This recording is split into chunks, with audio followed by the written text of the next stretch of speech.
ఈరోజు రాజాంలో మా పిఏసి సభ్యులు శశిధర్ గారి కుటుంబ సభ్యులందరినీ పెద్దల చంద్రబాబు గారిని గౌరవించుకోవడానికి కలిసి ఈ ప్రాంతంలో జరుగుతున్న అనేక కార్యక్రమాల గురించి తెలుసుకోవడానికి జనసేన పార్టీ తరఫున మీ అందరం కూడా ఇక్కడ రావడం జరిగింది. ప్రధానంగా జనవరి 12వ తారీఖున పవన్ కళ్యాణ్ గారి అధ్యక్షతన రాష్ట్ర యువతకు ఒక భరోసా నింపే విధంగా ప్రత్యేకంగా ఉత్తరాంధ్రకి ఎవరు కూడా వలసలకు వెళ్లాల్సిన పరిస్థితి రాకుండా ఉండడానికి కోసం పెట్టుబడులు, ఇక్కడ చక్కటి పరిశ్రమలు, అదేవిధంగా ఐటీ సెక్టార్ని కూడా ఎంకరేజ్ చేసే విధంగా కొత్త విధానాలు తీసుకురావాలనే ఒక నమ్మకంతో జనసేన పార్టీ ఖచ్చితంగా మంచి ప్రణాళికతోటి ప్రజల దగ్గరికి వస్తుంది. ఈ రాజకీయాలకు అతీతంగా మనందరం కూడా ఈ ప్రాంతానికి అభివృద్ధి చేయడానికి కోసం సిద్ధమవ్వాలి. ఆలోచనలో మార్పు రావాలి. రాయలసీమకి, ఉత్తరాంధ్రకి ఖచ్చితంగా గతంలో కేంద్ర ప్రభుత్వం చట్టంలో ఆ రోజున రాష్ట్ర విభజన జరిగినప్పుడు 50 కోట్ల రూపాయలు ప్రతి ఏటా ఈ 7 జిల్లాలకు ఇస్తామన్న మాట వాళ్ళు విరమించుకున్నారు. అది ఖచ్చితంగా ప్రత్యేకంగా ఈ ప్రాంతానికి 50 కోట్ల రూపాయలు ప్రతి సంవత్సరం కూడా స్పెషల్ గ్రాంట్గా ఇవ్వాల్సిన ఆవశ్యకత ఉంది. జనసేన పార్టీ ఈ ప్రాంతంలో ఉన్న యువతకు ఒక భరోసా నింపే విధంగా రాష్ట్రంలో గత 20-30 సంవత్సరాల నుంచి దేశంలో ఉన్న ఫిగర్స్తో పోల్చుకుంటే మన అన్ఎంప్లాయ్మెంట్ రేటు గణనీయంగా పెరిగింది. ఉత్తరాంధ్రలో ప్రత్యేకంగా దాదాపు 9.4% ఉంది. అది తెలంగాణలోనేమో 4%, దేశవ్యాప్తంగా 6%. సో ఎందుకు ఈ పరిస్థితులన్నీ మనం ఆలోచించుకోవాలి. ఎందుకంటే పాపం వీళ్ళు దూర ప్రాంతాలకి వలసలకు వెళ్ళిపోతుంటే, స్పెషల్లీ మత్స్యకార సోదరులు గుజరాత్కి, తమిళనాడుకి, కేరళకి, మహారాష్ట్రకి అంత దూర ప్రయాణం చేసి వారు వలసలకు వెళ్ళిపోయి 12,000 రూపాయలు, 10,000 రూపాయలు నెలకి ఉద్యోగాల కోసం చేయడం చాలా బాధాకరం. మేము పార్టీ నుంచి కాదు, ప్రజల పక్షాన్ని నిలబడి దీని గురించి మాట్లాడదలుచుకున్నాం. రాజకీయ విమర్శలు ఇవన్నీ కూడా ఎలక్షన్ అప్పుడు చేసుకోవచ్చు, కానీ ఒక మంచి ప్రణాళికతోటి, ఎస్పెషల్లీ జగన్మోహన్ రెడ్డి గారి ప్రభుత్వంలో ఉన్న మంత్రులు రోజుకో మాట మాట్లాడి అందరినీ కూడా కన్ఫ్యూజన్లోకి తీసుకొస్తున్నారు. ఇప్పుడు ఇక్కడ ఉన్న మంత్రి గారు రాజధానియే కాదు మాకు రాష్ట్రం ఇవ్వండి అన్నారు. క్యాబినెట్లో ఉన్న మంత్రి ఆ విధంగా మాట్లాడినప్పుడు మన ముఖ్యమంత్రి గారి స్పందన ఏంటి?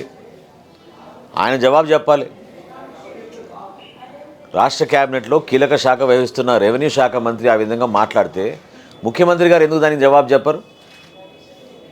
ఆయన చెప్పండి, ఆయన బాధ్యత తీసుకోమండి ముఖ్యమంత్రి గారిని. ఎగ్జిక్యూటివ్ క్యాపిటల్ అన్నారు ఒకళ్ళు, లేదు రాజధాని అన్నారు ఇంకొకళ్ళు.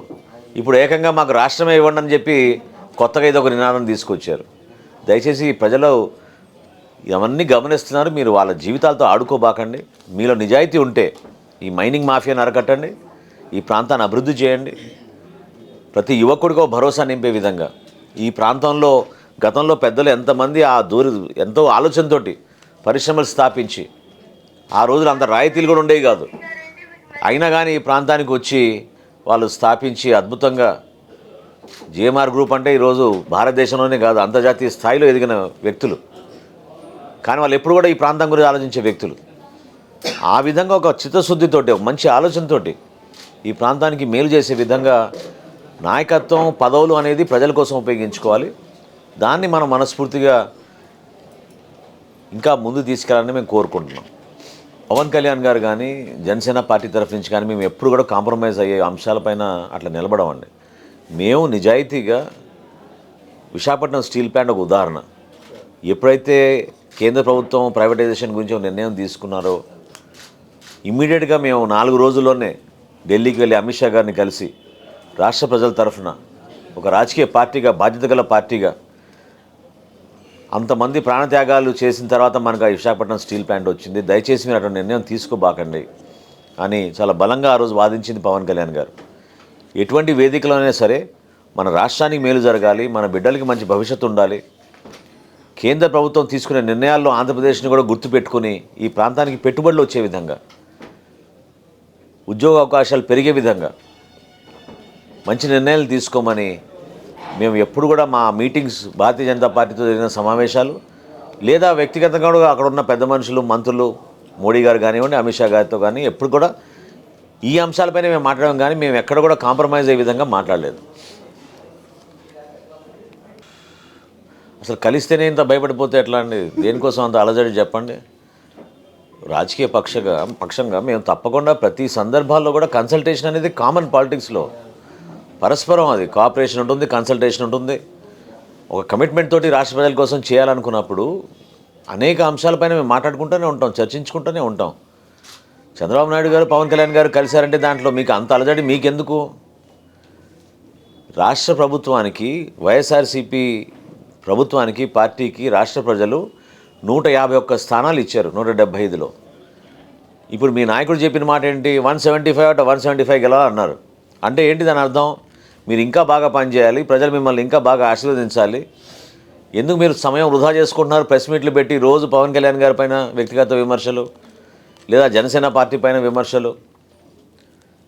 ఈ చౌకబారు మాటలన్నీ మానేసి మీలో నిజాయితీ ఉంటే, మీకు 8 నెలలు ఉందో 6 నెలలు ఉందో మాకు తెలియదు, మీ ముఖ్యమంత్రి గారికే తెలియాలి. కానీ మీకు ఉన్న సమయాన్ని మీరు ఉపయోగించుకుని ప్రజల కోసం, సమాజం కోసం, మన రాష్ట్రం కోసం ఒక అంకిత భావంతో పనిచేస్తారని మేము కోరుతున్నాం. ఖచ్చితంగా ఉంటాయి కన్సల్టేషన్స్. రాష్ట్రానికి ఇంకా మెరుగైన ఆల్టర్నేటివ్గా అపోజిషన్ ఓట్ స్ప్లిట్ కానికూడదని మార్చి 14వ తారీఖునే పవన్ కళ్యాణ్ గారు నిర్ణయం తీసుకుని ప్రకటించారు బహిరంగంగా. దీంట్లో దాపరికం ఏం లేదు. మా ప్రయత్నం మేము చేస్తాం. ఎందుకంటే జగన్మోహన్ రెడ్డి గారు ఈ రాష్ట్రానికి ముఖ్యమంత్రిగా ఉంటే మన ప్రాంతానికి నష్టం అనే ఆలోచనతోటి ఒక అర్థం అయ్యే విధంగా మేము ప్రయత్నం చేస్తున్నాం. తప్పేం?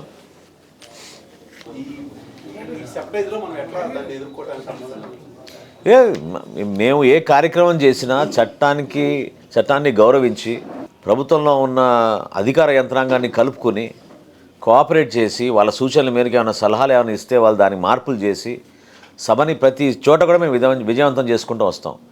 ఏ ఒక్కరికి అసౌకర్యం కలగకుండా, ఎవరిని ఇబ్బంది పెట్టకుండా మా వంతు మేము ఒక బాధ్యతగా చేసే సభలు ఖచ్చితంగా విజయవంతం అవుతాయి.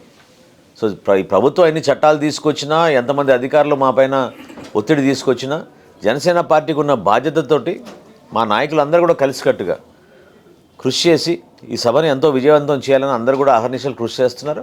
అది డెఫినెట్గా సక్సెస్ఫుల్ ప్రోగ్రామ్ అవుతుంది.